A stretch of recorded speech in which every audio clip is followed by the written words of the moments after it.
Assalamu alaikum. I hope so you all are well. Hi, I'm Aksar, English teacher of class 3 from PNA Maripur, Karachi. Today I will teach you our first topic of grammar is present indefinite tense. First I will define what is present indefinite tense. You can see on the screen the definition of present indefinite tense. The simple present tense is used for habits and routines, permanent situations, states, facts, etc. and etc.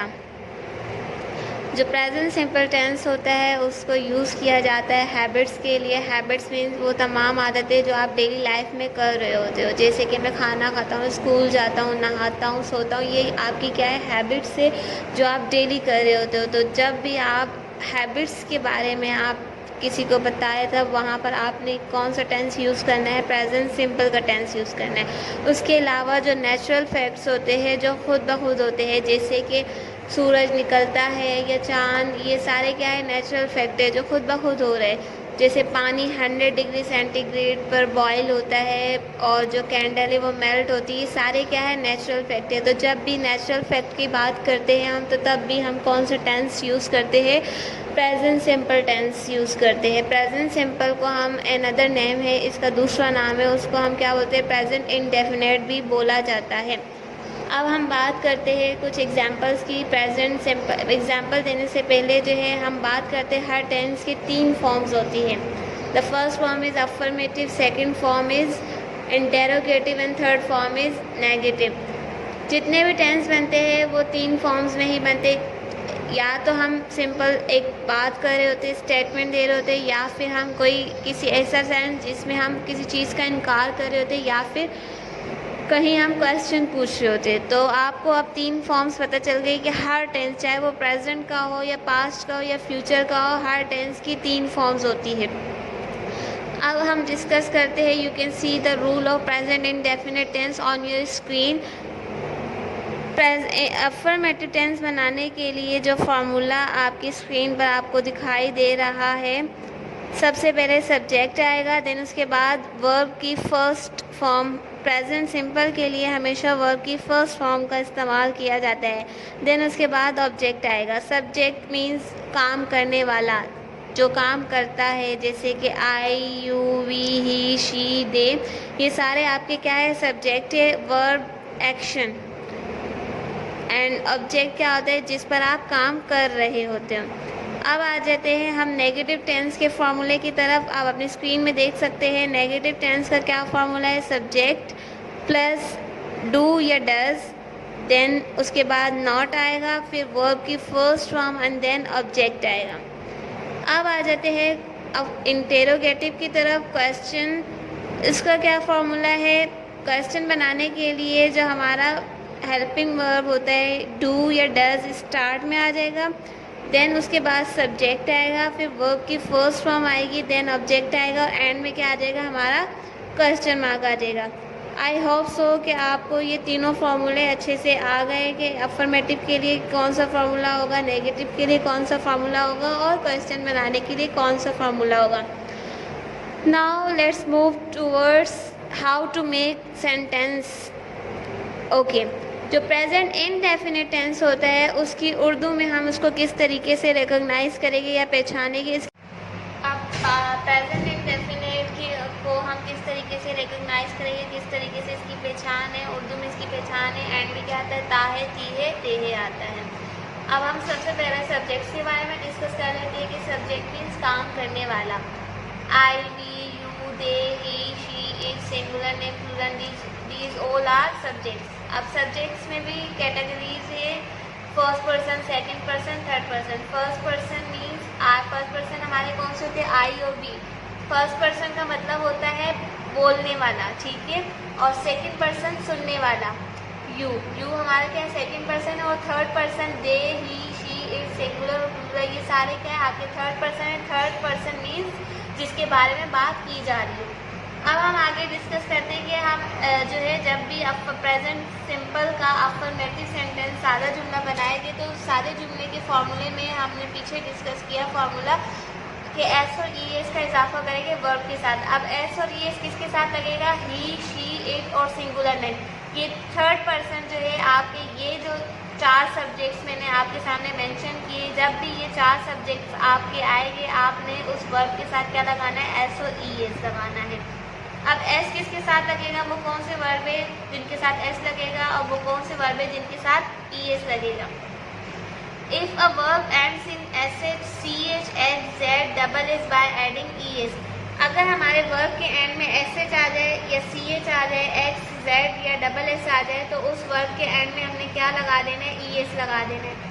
In words के अलावा बाकी जितने भी आपके alphabet रह जाते हैं, अगर आपके वर्ब में वो अल्फ़ाबेट्स आते हैं तो उनके साथ आपने जस्ट क्या ऐड कर देना है? एस ऐड कर देना है। अली सुबह जल्दी उठता है। अली, अब उठने को गेट बोला जाता है, गेट अप। अब गेट के साथ हम एस लगाएंगे क्योंकि Ali is a third person. Gets up early, जल्दी सुबह उठने को, early in the morning.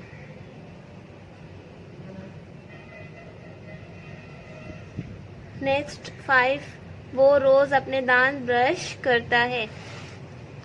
He brush.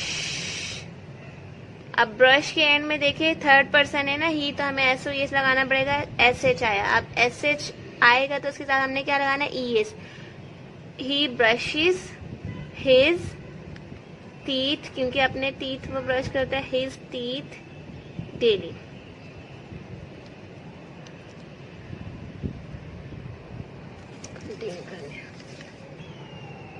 Now अब हम नेगेटिव सेंटेंस की तरफ मूव करते हैं। नेगेटिव सेंटेंस मीन इनकारिया जुमले। नेगेटिव सेंटेंस का क्या फार्मूला है? सबसे पहले सब्जेक्ट, फिर डू और डज हमने डिसाइड करना है, देन नॉट लगेगा, फिर उसके बाद वर्ब की फर्स्ट फॉर्म, देन ऑब्जेक्ट। अब हमने जितने भी अफर्मेटिव सेंटेंस बनाए उन्हीं को ही हम जो है नेगेटिव में कन्वर्ट कर देते हैं। एक मैंने आपके सामने लिख दिया, मैं खाना नहीं खाती हूँ। मैं खाना नहीं खाती हूँ। अब इसका नेगेटिव है, सबसे पहले क्या है? अकॉर्डिंग टू फॉर्मूला सब्जेक्ट में आई, देन उसके बाद डू और डज लगाना है। डू किसके साथ लगेगा? आई के साथ क्या लगना चाहिए? डू। आई डू, देन उसके बाद क्या प्लेस करना है? नॉट। आई डू नॉट, फिर उसके बाद वर्ब। वर्ब इसमें क्या है? खाती, eat. I do not eat, then object क्या है? Food. I do not eat food. मैं खाना नहीं खाती। सेकेंड हमारा क्या टेंस था? He does not, he writes a book. अब इसका नेगेटिव बनाना है, ही डज नॉट राइट। अब जब आप नेगेटिव बनाओगे तो आपने जो एस और ई एस का इजाफा किया होता है वो उसके साथ हट जाता है, और सिंपल राइट्स जो पिछले सेंटेंस में था उसको हम जस्ट राइट लिखेंगे। ही does not right a book. ये बात आपने अपने जहन में रखनी है। जब भी आप नेगेटिव बनाओगे या फिर इंटेरोगेटिव सेंटेंस हम आगे बनाएंगे तो जो हमने वर्ब के साथ एस और ई एस का इजाफा किया था अफर्मेटिव सादा जुमला बनाते हुए, नेगेटिव और क्वेश्चन बनाते हुए, उस एस और ई एस को हमने रिमूव कर देना है और सिंपल जैसा वर्ब लिखा जाता है वैसे ही लिखेंगे। थर्ड हमारी एग्जाम्पल थी, we play in garden. We के साथ डू लगना है। Do not play in garden. Next Ali gets up early in the morning. इसको नेगेटिव में चेंज करना है। Ali is the third person, तो थर्ड पर्सन के does not, Ali does not get. अब वहां पीछे गेट था, आपको मैंने बता दिया rule, get up early in the morning.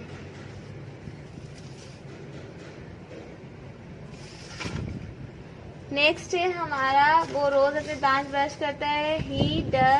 He brushes his teeth daily. अब इसका नेगेटिव बनाना है कि वो रोज अपने दांत ब्रश नहीं करता। ही डज नॉट